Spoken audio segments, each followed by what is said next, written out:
అత్యంత ప్రేమ కృప కనికరము కలిగిన మా తండ్రి, నీ మహాకృపను బట్టి నాయన సప్త సంఘాలు వచనం వెంబడి వచనం దరిదాపు 2 సంవత్సరాలు మాట్లాడే తండ్రి, ఈ సప్త సంఘాలలో చివరి సంఘములో చివరి వచనం వర్తమానం మేము వినటానికి సిద్ధంగా ఉన్నాం.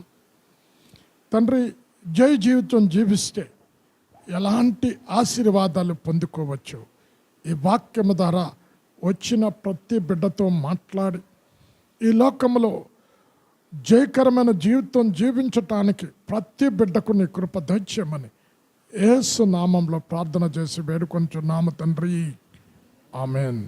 అమ్మ, లవొదికయ సంఘం ఇప్పుడు 7 సంఘాల కంటే చాలా హీనమైన సంఘం.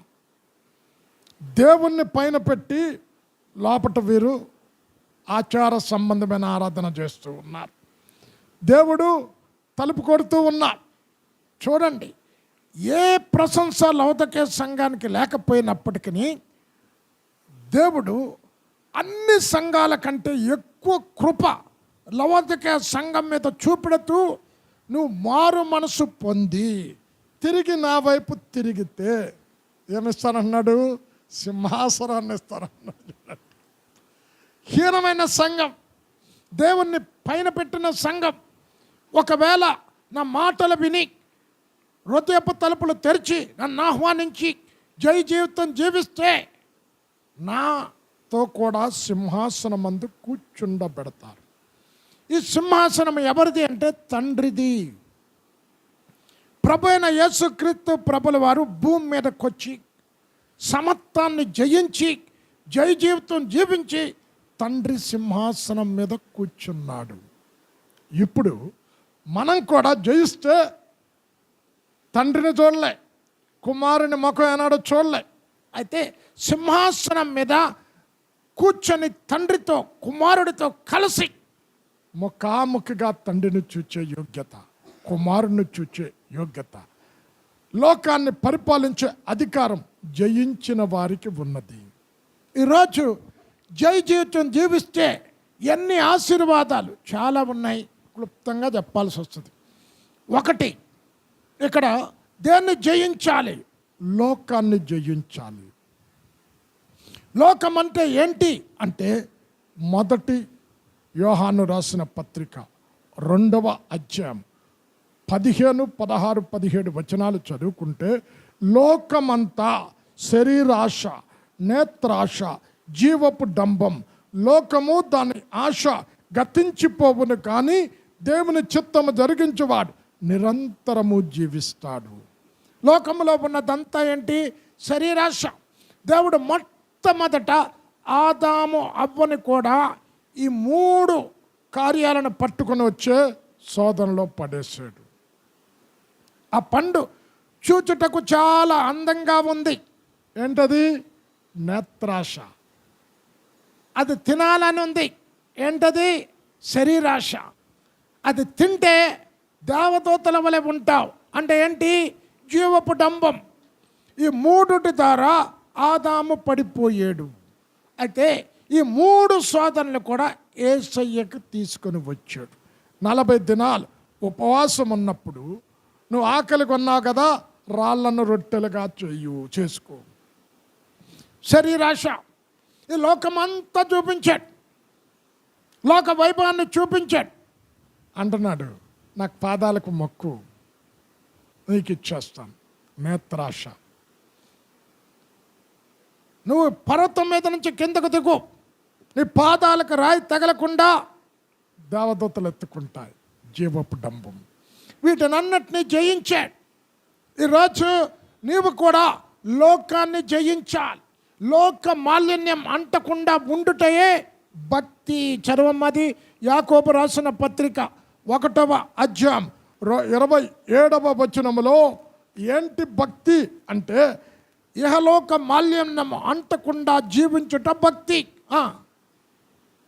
తండ్రి అయిన దేవుని ఎదుట పవిత్రమును నిష్కలంకమునైన భక్తి ఏదనగా, దిక్కులేని పిల్లలను విధవరాండ్రను వారి ఇబ్బందిలో పరామర్శించుటయు ఇహలోక మాలిన్యము తన కంటకుండా తన్ను తాను కాపాడుకునుట. లోక మాలిన్యం అంటకుండా అంటే క్రీస్తు ప్రభుల వారు అంటున్నారు, మచ్చ దాగు కలంకం ఏమీ లేకుండా, లోకము నిన్ను అంటకుండా, ఈ కన్ను ఏదైతే చూడాలనుకుంటుందో అది చూడకుండా, ఈ చెవులు ఏదైతే లోకరీతిగా వినాలనుకుంటే అది వినకుండా, నీ మాటలు ఏదైతే శరీర రీతిగా వస్తున్నాయి అనకుండా, నీ మాట చూడకూడనివి చూడకుండా, వినకూడనివి వినకుండా, మాట్లాడకూడనివి మాట్లాడకుండా, లోక మాలిన్యం అంటకుండా జయ జీవితం జీవిస్తే.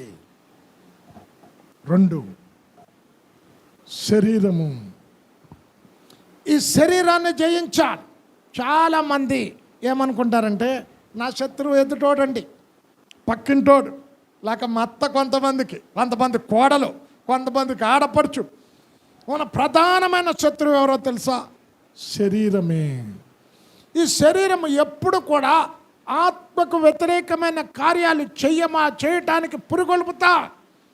కనుక భక్తుడైన పౌలు అంటున్నాడు, అమ్మ, రోమీలు రాసిన పత్రిక 7వ అధ్యాయం 18వ వచనంలో, నా శరీరం మందు మంచిదేది నివసింపదంట, మేలైనది చెయ్యాలని అనుకొనిచున్నా నా ఆత్మలో, నా మనస్సాక్షిలో, కానీ అలాగ చెయ్యకుండా చేయకూడని కీడు చేస్తున్నా. అలాగ చేస్తే ఏంటంట, నా శరీరమందు నివసించు పాపం. చదవమ్మ 7:18. నా యందు అనగా నా శరీరమందు మంచిది ఏదియు నివసింపదని నేను ఎరుగుదును. అమ్మ, ఏంటి? ఈ శరీరంలో ఏది మంచి లేదండి. అందుకే ఈ శరీరాన్ని జయించాలి. ఎలాగా? భక్తుడైన పౌలు ఏమంటున్నాడు తెలుసా? ఇతరులకు సువార్తను ప్రకటించి నేనెక్కడ భ్రష్టుడినైపోతాను అని నా శరీరమును నలుగగొట్టుకొని వశపరుచుకుంటున్నా. 1 కొరింథీ 9వ అధ్యాయం 27వ వచనం. ఈ శరీరాన్ని ఎలా వశపరుచుకోవాలి అంటే, ఉపవాసము ద్వారా, ప్రార్థన ద్వారా, స్తుతుల ద్వారా, దేవునికి సన్నిధిలో చేరి ఆయన స్తుతించడం ద్వారా, ఉపసించడం ద్వారా నలగగొట్టుకొని వశపరుచుకోవాలి. 9:27. గాలిని కొట్టినట్టు నేను మాట్లాడుట లేదు గాని, ఒకవేళ ఇతరులకు ప్రకటించిన తరువాత నేనే భ్రష్టుడనై పోదునేమో అని నా శరీరమును నలుగగొట్టి దాని లోపరుచుకొనుచున్నాను. చాలు అమ్మా, పౌలంతట వాడే శరీరాన్ని జయించటానికి ఏం చేశాడు? నలగగొట్టుకొని వశపరుచుకున్నా. శరీరాన్ని జయించాలి. 3 సాతానుడు జయించాలి. ఈ లోకం అంత అంధకార సంబంధ అధికారం కింద ఉంది. మనం అంధకార సంబంధ ప్రభుత్వంలో పనిచేస్తున్నాం కనుక ఇవి మనకి కంటికి కనబడవు. కనుక ఈ అంధకార సంబంధ శక్తులను, సాతానును జయించితే జయ జీవితం జీవించిన వాడు సింహాసనం మీద కూర్చుంటాడు, కూర్చొని పరిపాలన చేస్తాడు. అమ్మ, ఇది ఒక్కటే గంట మాట్లాడాలి, కానీ 7 కార్యాలు ఉన్నాయి జయ జీవితం. 1, జయిస్తే సింహాసనం మీద కూర్చుంటాడు. ఏం జయించాలి? లోకం. ఏం జయించాలి? శరీరం. ఏం జయించాలి? అపవాది శక్తులను. అప్పుడు సింహాసనం మీద కూర్చొని క్రీస్తుతో కూడా పరిపాలన చేస్తాం. 2 అమ్మ, ప్రకటన 2వ అధ్యాయం 7వ వచనంలో, జయించిన వారికి పరదేశులో జీవవృక్ష ఫలములను భుజింపనిత్తును. చర్వమ్మ. జయించువానికి దేవుని పరదైసులో ఉన్న జీవవృక్ష ఫలములు భుజింపనిత్తును. ఏదైనా తోటలో ఒక చెట్టు ఉంది. ఏంటమ్మా? జీవవృక్ష ఫలములను చెట్టు. ఆ ఫలాలు తింటే మరణమేలే, వృద్ధాప్యమేలే, అనారోగ్యమే లేదు. జీవం, నిత్య జీవం. దేవుడు ఎల్లప్పుడూ ఉండేవాడు. ఆయన తన స్వరూపంలో, తన పోలికలో మనుషుని సృష్టించాడు. అంటే తనతో పాటు యుగయుగాలు ఉండాలని. అయితే పాపం చేసి మరణాన్ని తీసుకొని వచ్చాడు కనుక ఈ పాపంలోనే జీవిస్తాడు యుగయుగాలు. కనుక జీవవృక్ష ఫలాలు తింటే యుగయుగాలు పాపంలోనే ఉంటాడు. వెళ్ళగొట్టి అక్కడ ఖడ్గజ్వాలను పెట్టాడు. ఇప్పుడు జయిస్తే ఏమిస్తాడు? జీవవృక్ష ఫలాలు భుజింపాడు. అంటే ఎప్పుడు అక్కడికి వెళ్తే ఇప్పుడు చూడండి, బీపీ, షుగరు, ఇంకా మోకాళ్ళ నొప్పులు కాస్త. ఇప్పుడు ఒకప్పుడు ఒక 50 సంవత్సరాలు వస్తే కళ్ళద్దాలు వచ్చాయి. ఇప్పుడు ఏంటి ఇంతంత పిల్లలకు కూడా ఇవేం అవసరం లేదు. అక్కడ జీవం, జీవం, నిత్య జీవం, ఎప్పుడు యవనస్తుడిగా, మరణం లేని వ్యక్తిగా యుగాలు క్రీస్తుతో ఉండి జీవవృక్ష ఫలాలు భుజింపనిస్తాడు జయిస్తే. ఇది 2వ లక్షణం. 3వది అమ్మ, అదే 11వ వచనం. జయించువాడు 2వ మరణము వలన ఏ హానియు అమ్మ, చెందదు. జయ జీవితం లేకపోతే 2వ మరణం ఉంటుంది నీకు. అంటే నువ్వు జయిస్తే 2 సార్లు జన్మించిన వాడికి ఒకసారే మరణం. అమ్మ, అర్థమవుతుందా? ఒక్కసారి జన్మించిన వాడికి 2 మరణాలు. అంటే ఏంటి 2వసారి జన్మించటం? నీకోదేమో అర్థం చేసుకోలేదు కదా. వాడు కొత్తగా జన్మిస్తేనే దేవుని రాజ్యంలో ప్రవేశిస్తాడు. అంటే ఈ పరిసయ్యుడు, ధర్మశాస్త్రంలో పండితుడు, అరే ముసలివాడినైనా నేను మళ్ళా తల్లి గర్భంలో నుంచి ఎలాగ వస్తాను అంటే, ఒకడు నీటి ద్వారా, ఆత్మ ద్వారా జన్మిస్తేనే దేవుని రాజ్యంలో ప్రవేశిస్తాడు. అంటే ఏ తల్లి ద్వారా పాపపు జీవితం, తల్లి గర్భంలోనే పాపంతో పుట్టాం, ఆ పాపపు జీవితాన్ని క్రీస్తును రక్షకుడిగా స్వీకరించి, అమ్మ చెప్పాలా మీరు ఏం చేసాం? మనం బాప్తిష్యము ద్వారా సమాధి చేసాం. బాప్తిష్యం ఎలాగిస్తున్నావమ్మా? ఇలాగంటున్నావా? పూర్తిగా ముంచుతున్నాం. అంటే చచ్చినోడిని ఏం చేస్తారు? సగం పాతి పెట్టి ఇడిచిపెడతారా? అలాగ ఇడితే ఏమవుతుంది? కుక్కలు, గద్దలు అన్న మాంసాన్ని తింటాయి. ఎవడు కూడా అంత అజాగ్రత్తగా చచ్చిపోయిన శవాన్ని సగం పాతి పెట్టి ఇడిచిపెట్టరు. ఒక వ్యక్తి చచ్చిపోతే భూమిలో పూర్తిగా పాతి పెడతాడు. అంటే పాపపు జీవితాన్ని బాప్తిష్యము ద్వారా సమాధి చేసి నవీన పురుషుడైన క్రీస్తును ధరించుకొని తిరిగి లేచిన వాడికి 2వ జన్మ. అది ఇప్పుడు మనమే 2 జన్మలు కలిగిన వారు. ఒకటి తల్లిదండ్రి ద్వారా జన్మించిన జన్మం, 2 సువార్త ద్వారా తిరిగి క్రీస్తులో తిరిగి జన్మించి క్రీస్తును ధరించుకున్నాం. వీరికి 2వ మరణం. అంటే 2వ మరణం అంటే ఏంటి చెప్పాలా? సదాకాలం సృష్టికర్త నుంచి వేరు కావటం. ఇంకెన్నడూ సృష్టికర్త వేరు. అదే భయంకరమైన మరణం, నరకం. సర్వమ్మ 20వ అధ్యాయం ప్రకటన 6వ వచనం. ఈ మొదటి పునరుద్ధానములో పాలుగలవారు ధన్యులను పరిశుద్ధులునై ఉందురు. ఇట్టివారి మీద 2వ మరణము. ఏమన్నాడు? మొదటి పునరుత్థానంలో పాలు పొందేవారు ధన్యులు, ధన్యకరమైన జీవితం జీవిస్తారు. ఇట్టి వారికి ఏంటంట? 2వ మరణమునకు అధికారము లేదు. అధికారం లేదు. 2వ మరణం కంటే తీర్పుకు లేదు అధికారం. మనం తీర్పు నుండి తప్పించబడ్డాం. నీవు నేను పొందవలసిన తీర్పు యేసు పొందుకున్నా కనుక ఇట్టి వారికి 2వ మరణం లే. చదవమ్మా. వీరు దేవునికిని క్రీస్తుకును యాజకులై క్రీస్తుతో కూడా 1000 సంవత్సరములు రాజ్యము చేయుదు. చూసారండి, 2వ మరణం నరకం నుండి తప్పించబడటం. సృష్టికర్తనుతో సదాకాలము సావాసం కలిగి ఏదైనా తోటలో సావాసాన్ని ఆదాం పోగొట్టుకున్నాడు పాపము ద్వారా, అవిధేయత ద్వారా. ఇప్పుడు 2వ మరణం నుండి తప్పించబడినవాడు యుగాలు క్రీస్తుతో కూడా పరలోకంలో కూర్చుంటాడు. ఈ భూమి మీద 1000 ఏళ్ళు క్రీస్తుతో కూడా పరిపాలన చేస్తారు. ఇది ఎన్నోదమ్మా? 3వది. 4వది అదో చదవమ్మా. 17వ వచనం. జయించువానికి మరుగై ఉన్న మన్నాను భుజింపనెత్తును, మరియు అతనికి తెల్లరాతి నెత్తును. ఆ రాతి మీద చెక్కబడిన ఒక కొత్త పేరుండును. పొందిన వానికే గాని అది మరి ఎవనికిని తెలియదు. అమ్మ ఎవరికది? అమ్మ ఎవరికి చెప్పాలి? ఎవరికి? గట్టిగా. జయించిన వారికి ఏమిస్తాడు? మరుగయ్యున్న మన్నా.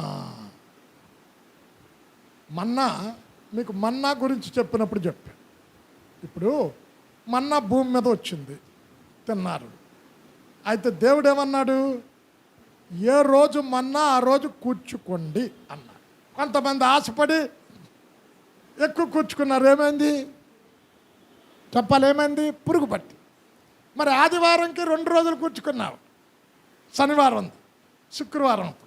అది పాత నిబంధనలో విశ్రాంతి దినం శనివారం. 2 రోజులు కూర్చుకున్నారు.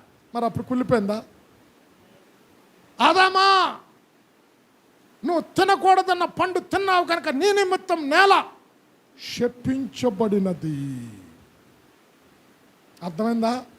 శపించబడిన నేల మీద పడింది. పరలోకంలో కుళ్ళిపోవటం ఉండదండి. అమ్మ ఏంటి?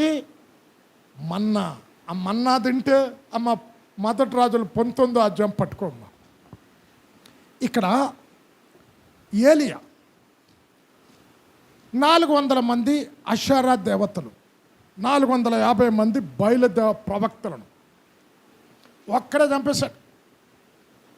యెజెబెలు రాణి రేపు ఈ పాటికి ఆ ప్రవక్తలను ఎలా చంపాడో ఏలియాను కూడా అలాగే చంపుతాను. ఎప్పుడైతే ఆ మాట విన్నాడో పారిపోయాడు. అంత రోషం కలిగిన ప్రవక్త ఒక ఆడాది ఒక మాట మాట్లాడేసరికి పారిపోయి బదరీ వృక్షం కింద కూర్చొని, ప్రభువా, నా పితరుల కంటే నేను ఆయన గొప్పన్నా, ఇంత మట్టుకు చాలు, నన్ను తీసుకో, నన్ను చంపి అంటున్నాడు. అమ్మ చచ్చిపోయాడా? చూడండి, దేవుడు అంత మంచాడు. మరణమే రుచి చూడకుండా వెళ్ళిపోయాడు. అయితే దేవుడు ఎంత ప్రేమ కలిగిన దేవుడో చూడండి. ఏలియా, అరే ఆకాశం నుంచి నువ్వు ప్రార్థన చేస్తే అగ్ని కురిపించావు కదా, ఒక్కడమే 850 మందిని చంపావు కదా, ఏమి నేను నీకు తోడుగా లేనా, ఎందుకు భయపడతావు అనలేదు. ఆకలితో ఉన్నాడు. పరలోకం నుండి దేవదూతను పంపి ఆహారం పెట్టాడు. ఆహార బలము చేతట ఒక్క పూట తిని ఎన్ని రోజులు నడిచాడో తెలుసండి? 40 రాత్రులు 40 పగలు నడిచి వెళ్ళాడు. చదవమ్మ, 1 రాజులు 19వ అధ్యాయం 7వ వచనం.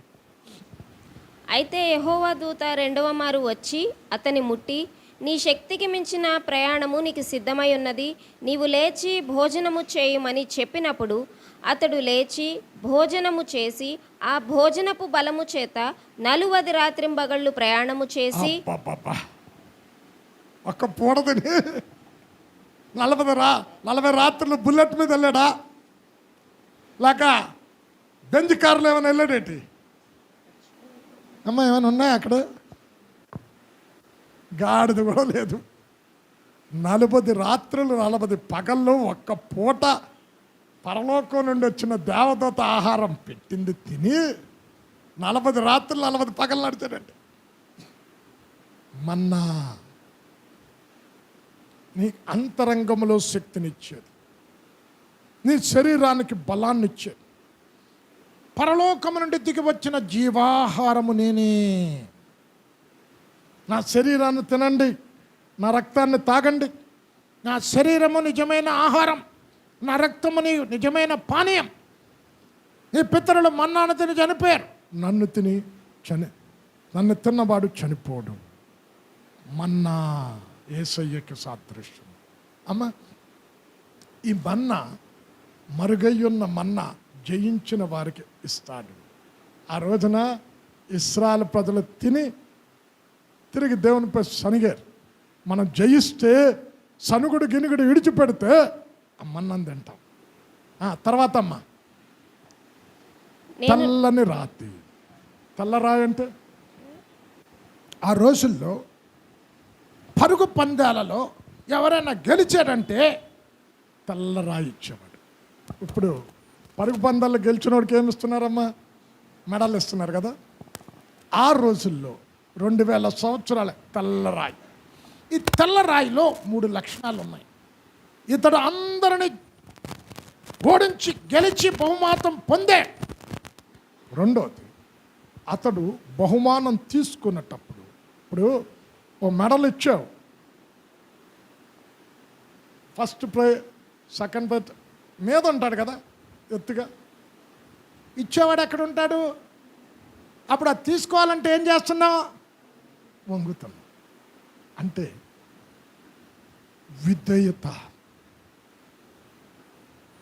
విధేయత కలిగిన వాడు. తెల్లరాయి జయించిన వాడు తెల్లరాయి. ఇప్పుడు ఒక వ్యక్తి మెడల్ వచ్చింది, పరుగు పందెంలో మొట్టమొదటి బహుమానం పొందాడు. ఆయనకేముంటుంది తప్పమ్మ? ఏడుస్తాడా? అరే కొన్నిసార్లు చూసాం కదా, కింద పడి ఆనందంతో ఆనంద బాష్పాలు కారుస్తూ ఏడుస్తూ ఉంటారు. ఏంటది? తట్టుకోలేని ఆనందం. తెల్లరాయి గెలిచిన వాడు. రెండోది న్యాయాధిపతి. న్యాయాన్ని చేసేటప్పుడు ఇరువురు వ్యక్తులు ఎదురు న్యాయం తీర్చేటప్పుడు ఒక వ్యక్తి నేరస్తుడు అయితే ఆ వ్యక్తికి ఏమిస్తావాడు తెలుసా? నల్లరాయి. అంటే జడ్జిమెంట్ న్యాయాధిపతి తీర్చిన తర్వాత ఈ వ్యక్తి నేరస్తుడు, నల్లరాయి ఇచ్చేవాడు. ఈ వ్యక్తి నిర్దోషి, తెల్లరాయి. అంటే ఈ తెల్లరాయి ఏం చూపిస్తుందో తెలుసా? సంఘం గురించి యేసుకు దోషము లేకుండా, కలంకము లేకుండా ఉండాలి. అంటే నిర్దోషం, ఏ దోషము లేనటువంటి వాడు తెల్లరాయి. అమ్మా చదవమ్మా. ఇప్పుడు అందరు ఎదురుగుండా, ఇప్పుడు ఒలింపిక్స్ మెడల్ తీసుకుంటే మొత్తం ప్రపంచం అంతా చూపిస్తాడు కదా. ప్రపంచమంతా అంటే పాత నిబంధన పరిశుద్ధులు, నూతన నిబంధన పరిశుద్ధులు, కెరూబులు, చెరూబులు, దేవదూతలు, 24 మంది పెద్దలు, 4 జీవులు అందరూ చూస్తుంటుండగా బహుమానం తెల్లరాయి. మరియు అతనికి తెల్లరాతి నిత్తును, ఆ రాతి మీద చెక్కబడిన ఒక కొత్త పేరు. కొత్త పేరు దేన్ని చూపెడుతుంది? నూతన జీవితాన్ని చూపెడుతూ ఉన్నది. అంటే పాతవి గతించను, సమస్తము నూతనమాయను.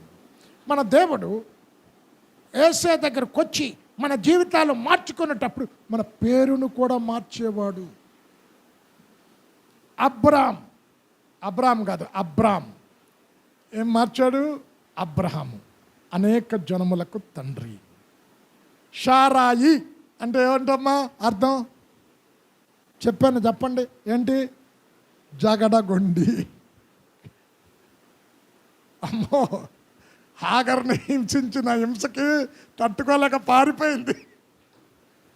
పని మనిషిని హింసించడం అక్కడ స్టార్ట్ అయిందండి, పారిపోయింది. జగడగొండి పేరు మార్చాడు. షారా అంటే ఏంటి? రాజకుమారి. ఇస్రాయే యాకోబుగా ఉన్నంత వరకు మోసం చేస్తూనే ఉన్నాడు.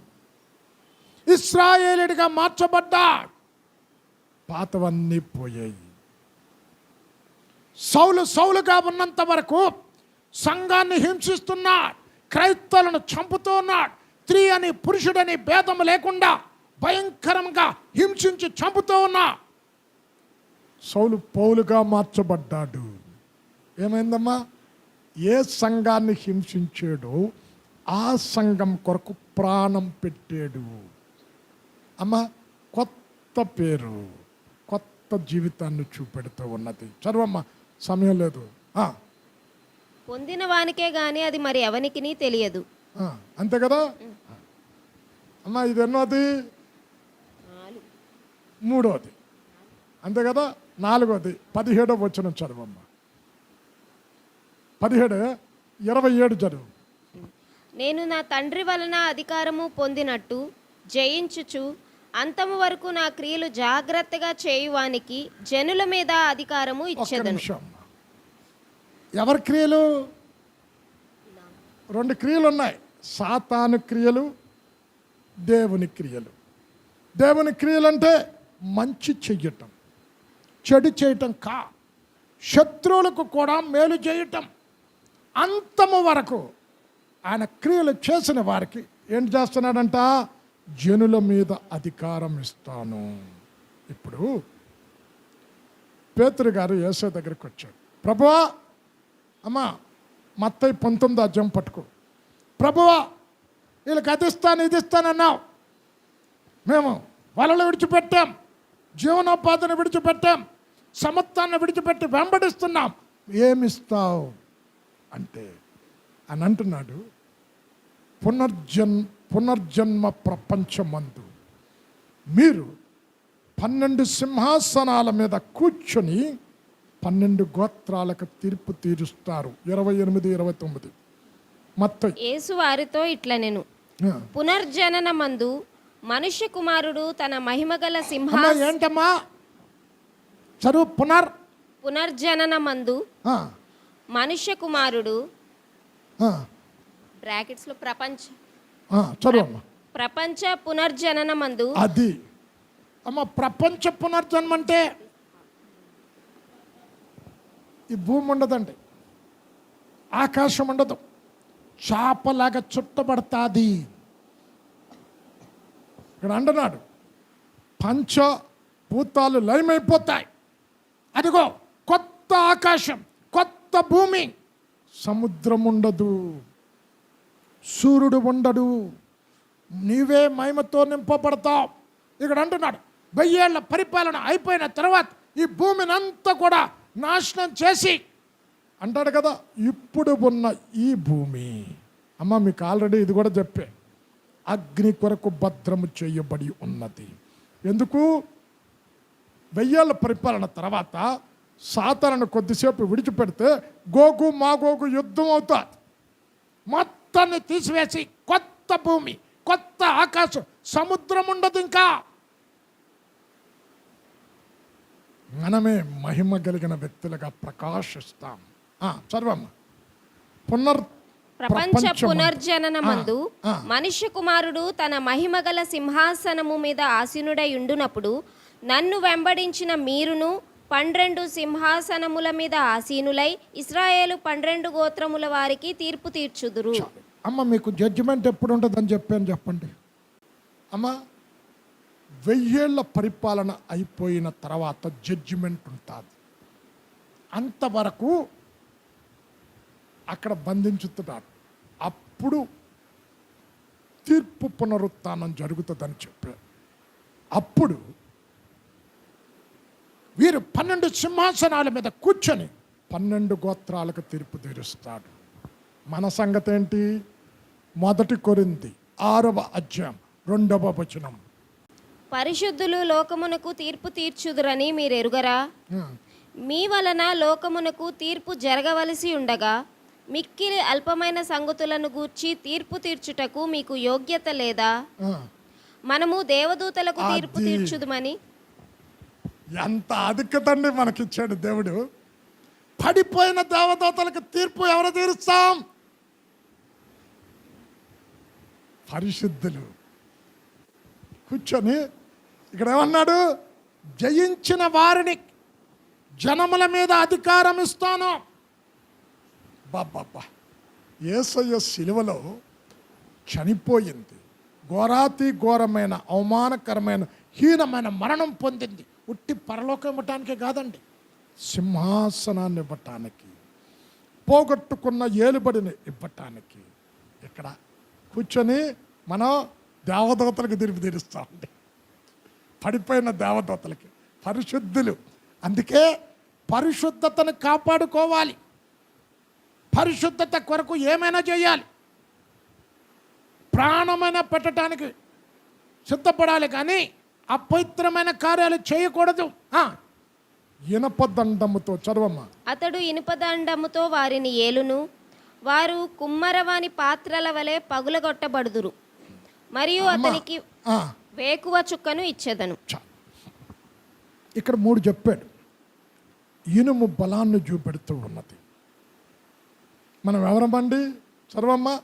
1 యోహాను 2వ అధ్యాయం 14వ వచనములో, యవనస్తులారా మీరు బలవంతులు, దుష్టిని జయించి ఉన్నారు, దేవుని వాక్యము మీ యందు నిలిచి ఉన్నది. 2:14.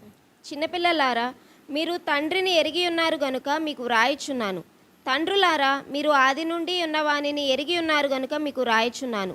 యవనస్తులారా మీరు బలవంతులు, దేవుని వాక్యము మీ యందు నిలుచుచున్నది. మీరు దుష్టుని జయించి అది. ఉన్నారు గనుక మీకు అమ్మా, రాయి. ఎలా జయించాం?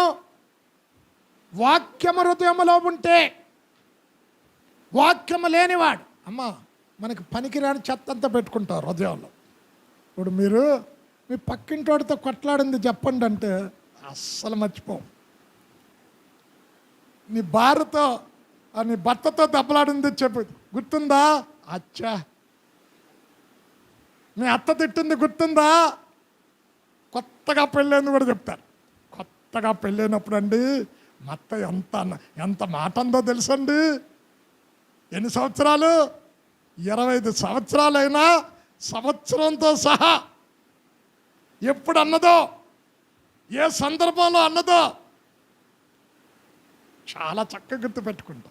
ఇక్కడ అంటున్నాడు, బలవంతులు ఈనప దండముతో ఏలుతారు, వాక్యాన్ని హృదయంలో పెట్టుకున్నవారు, వాక్యానుసారంగా జీవించిన వారు జయించుతారు, జయ జీవితం జీవిస్తారు. వాక్యం హృదయంలో ఉంటే అని అంటున్నాడు. నీ ఎదుట పాపము చేయకుండానట్టు హృదయంలో వాక్యము ఉంచుకొని ఉన్నా.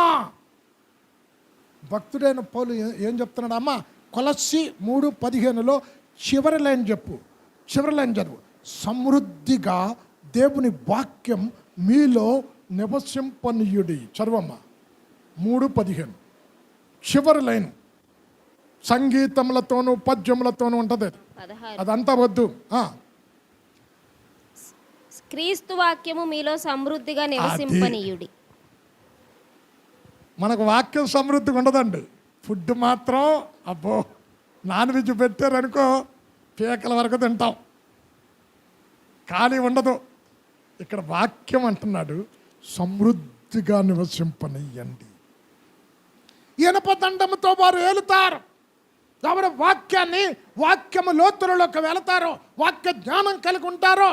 అందుకే దోపుడు సొమ్ము దొరికినట్టు నాకు నీ వాక్యము దొరికి ఉన్నది అంటాడు భక్తుడైనటువంటి దావీదు. అమ్మా ఇప్పుడు ఎందుకు మీకు వాక్యం ఉంటుందో చెప్పండి. ఇప్పుడు తీర్పు ఎప్పుడు జరుగుతుంది అంటే ఒక్కళ్ళు చెప్పలే. ఎందుకో తెలుసా? ఎక్కడ వింటారు, బయటికి వెళ్ళిపోగానే మర్చిపోతారు. ఇక్కడ విన్న వాక్యం వెళ్ళి అమ్మ ప్రకటన గ్రంథంలో సత్యాలు తెలియని వాళ్ళు కోటాను మంది ఉన్నారు. ఈరోజు వాక్యం విన్నాం, ఇలా చెప్పాడు మా సేవకుడు అని పక్కింటోడికి చెప్తే, నీకు తెలిసిన క్రైస్తవులకు వాళ్ళకి చెప్తే, నామకార్థ క్రైస్తవులకు చెప్తే, కాపరులకు చెప్తే మర్చిపోతారా? ఎందుకు పందిని తినొద్దన్నాడు? పంది తింటది, తిరిగి వాక్యాన్ని విని వాక్యాన్ని మర్చిపోవటం. Meditate the word of God, వాక్యాన్ని ధ్యానం చేయాలి. ఎందుకు? ఆవు కడుపు నిండా ఏమంటారు గడ్డి తిని తర్వాత ఏం చేస్తా తెలుసండి మీకు? చెప్పండి, అంతా మాకంటే మీకే బాగా తెలుసు. పంట నుంచి లోపటి నుంచి మళ్ళీ పైకి తీసుకొచ్చి నెమరు వేస్తూ ఉంటుంది. మనకు లేదు అది, అందుకే గుర్తుంటుంది. నెమరు వేసేవనుకో అస్సలు మర్చిపో. 10 మందికి చెప్తే ఏమన్నావు? 10 సార్లు. ఇప్పుడు టీచర్ అమ్మగారు ఎక్కడ ఉన్నారు కదా, తప్పులు చేస్తే ఏం చేస్తారు టీచరు? ఒక లెక్క 10 సార్లు రాయిస్తారు. అమ్మ రాయించరా? అలా 10 సార్లు రాయిస్తే ఏంటి? ఇది వచ్చిన మానం మర్చిపో. 10 పేజీలు రాయిస్తూ ఉంటుంది. 10 సార్లు రిపీట్ చేస్తే, ధ్యానం చేస్తే. అమ్మా భక్తుడైన దావీదు రాత్రి ధ్యానం చేసేవాడు. ఇస్సాకు పొలములో ధ్యానం చేశాడు. ఇక్కడ అంటున్నాడు, ఈనప దండముతో వారిని పరిపాలిస్తా, కుమ్మరి పాత్రలు పడగొడతా. అంటే చక్కటి పరిపాలన. వేకువ చుక్కనిస్తా. వేకువ చుక్క ఎవరు? యేసుక్రీస్తు ప్రభుల వారు. చదవమ్మ ప్రకటన 22:16. రాత్రంతా అమ్మ వేకు చుక్క పల్టూరులో కదమ్మా వచ్చేది. రాత్రి అయిపోయిన తర్వాత పొద్దున్నే కనిపిస్తుంది కదా, వేకు చుక్క అంటారు. 22:16 నేను దావీదు వేరు చిగురును సంతానమును ప్రకాశమైన వేకువ చుక్కయునై ఉన్నాను. అమ్మ ఎవరి గురించి మాట? అమ్మ చెప్పాలి, ఎవరు కూడా? దావీదు వేరు చిగురు ఎవరు? యేసయ్య. ప్రకాశమైన వేకువ చుక్క ఎవరు? యేసయ్య. జయించిన వారికి వేకువ చుక్క ఇస్తా అంటే రాత్రి అయిపోయిన తర్వాత ఉదయాన్నే వేకువ చుక్క వస్తాడు అంటే ఇక నీకు చీకటి ఉండదు, ఇక నీకు దుఃఖం ఉండదు, ఇక నీకు బాధ ఉండదు, ఇక నీకు వ్యాధి ఉండదు, ఇక నీకు ప్రయాసం ఉండదు. ప్రయాసము మాని సంతోషం. వేకువ చుక్క ఇంకేంటి? పునరుత్థానానికి సాదృశ్యం. పునరుత్థాన శరీరం ధరించుకుంటారు.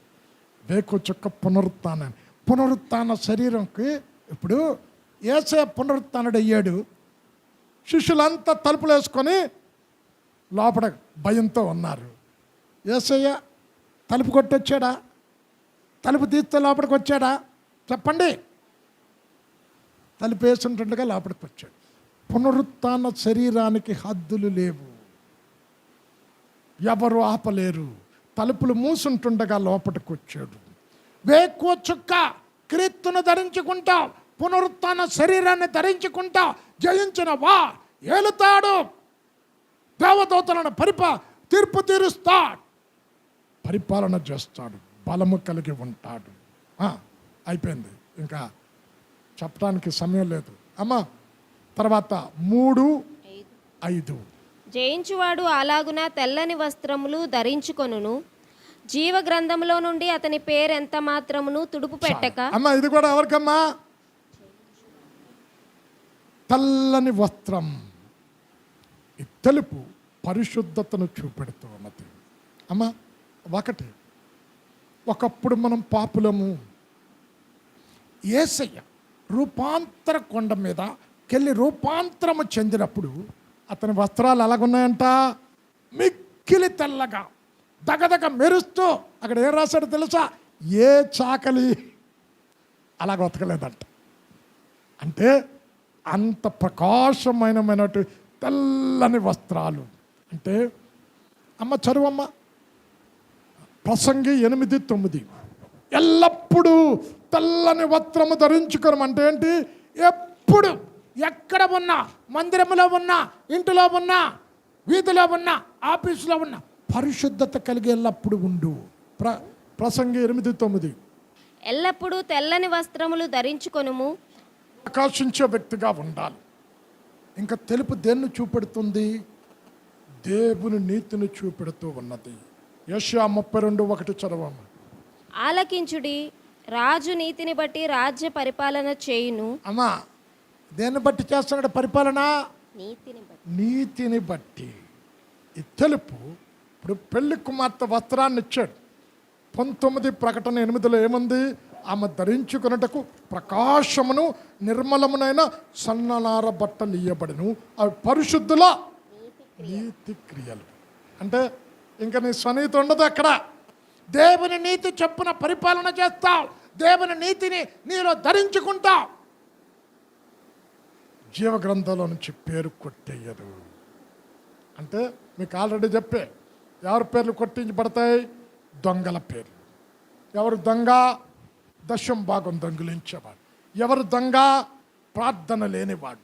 ఎవరు దొంగ? ఆత్మలను దొంగిలించేవాడు. ఈ చర్చి కష్టపడి ఆత్మలు సంపాదిస్తే ఇంకోటి వచ్చి ఇందులో ఉన్న ఆత్మలు దొంగిలిస్తే ఆడ కిడ్నాప్ కేసు పెడతాడు దేవుడు. ఆత్మలు దొంగిలించకూడదు, కొట్టేస్తాడు పేరు. అప్రమాణికుల పేరు కొట్టేస్తాడు. ఇప్పుడు ఎప్పుడు జీవగ్రంథంలో పేరు ఉన్నవారే ఎక్కడ ఉంటారమ్మా? పరలోకములు. ఆ గ్రంథంలో పేరు లేకపోతే పరలోకంలో స్థానం లేదు. అమ్మ జయిస్తే ఏంటి? ఈ పేరు కొట్టేయడు, తెల్లని వస్త్రం ఇస్తాడు. ప్రకాశం అంటే మహిమతో కూడిన వస్త్రం.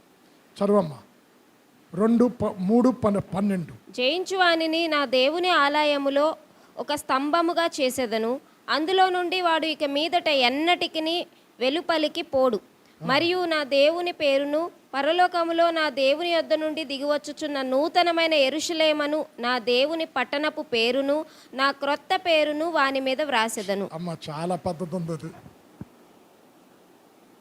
క్లుప్తంగా 3 మాటలు చెప్పే క్లోజ్. అమ్మ ఏంటి చదవమ్మ? మన జయించిన వారికి జయించు వానిని నా దేవుని ఆలయములో ఒక స్తంభముగా చేసేదను. స్తంభం, భారం భరించేది అంటే ఆత్మల భారం భరించే వ్యక్తి. ఈ స్తంభం తీసిస్తే పడిపోతుంది. స్తంభంగా నిలుపుతా అంటే ఏంటి? స్థిరత్వానికి సాదృశ్యం. స్థిరంగా పరలోక రాజ్యంలో ఉంటాం. స్థిరమైన విశ్వాసం, స్థిరమైన భక్తి, స్థిరమైన ప్రార్థనా జీవితం, స్థిరమైన వాక్య జ్ఞానం స్థిరత్వానికి సాదృశ్యం స్తంభం. చదవమ్మ. అందులో నుండి వాడు ఇక మీదట ఎన్నటికి వెలుపలికి పోడు.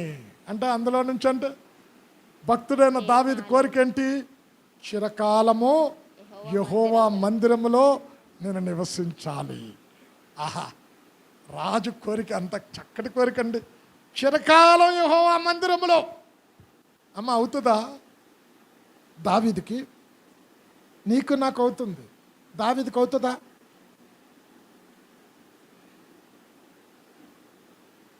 ఈరోజు మనకు అవుతుంది, దావీదుకి అవ్వదు.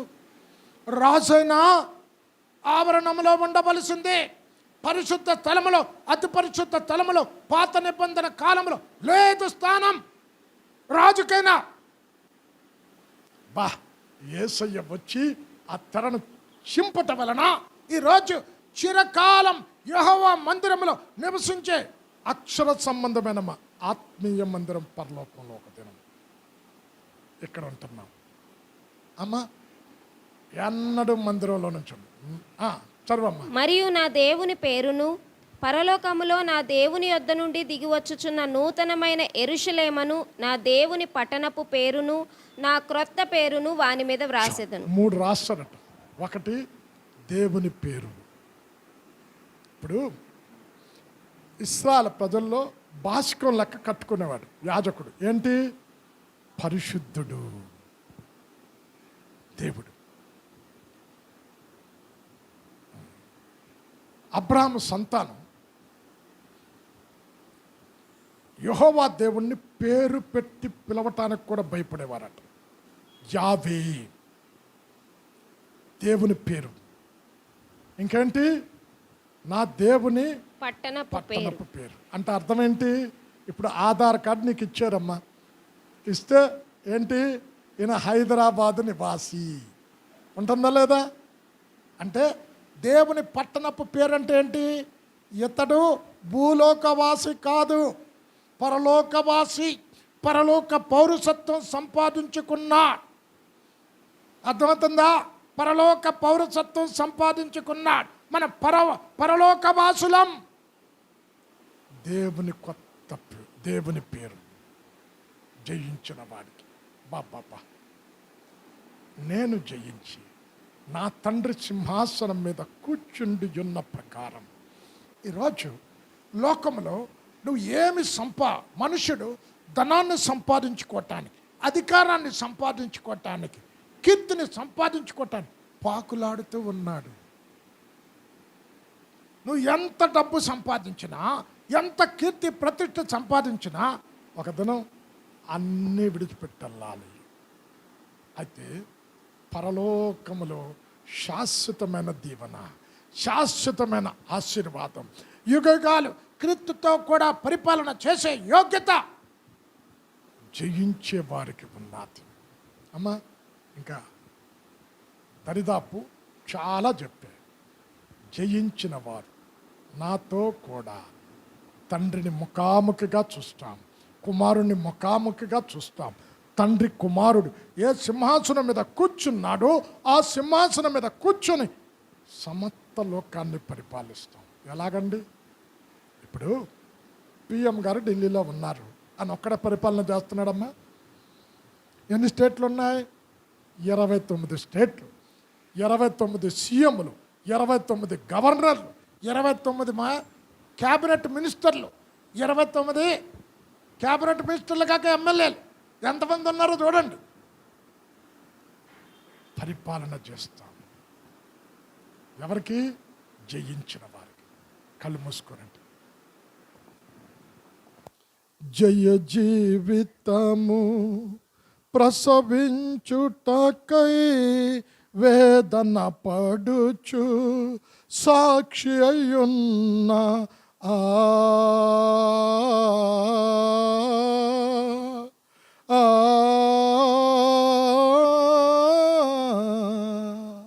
జయ జీవితము ప్రసవించుటకై వేదన పడుచు సాక్షి అయ్యున్న కొత్త నిబంధన సంగమే, కొత్త నిబంధన సంగమే, కొత్త నిబంధన సంగమే.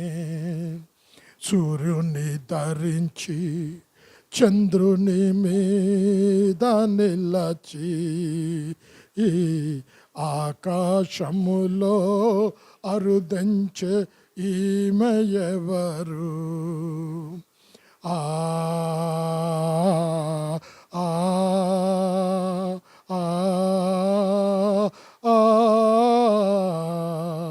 ఆది అపోస్తుల ఉపదేశమునే మకుటముగా ధరించియున్న ఆ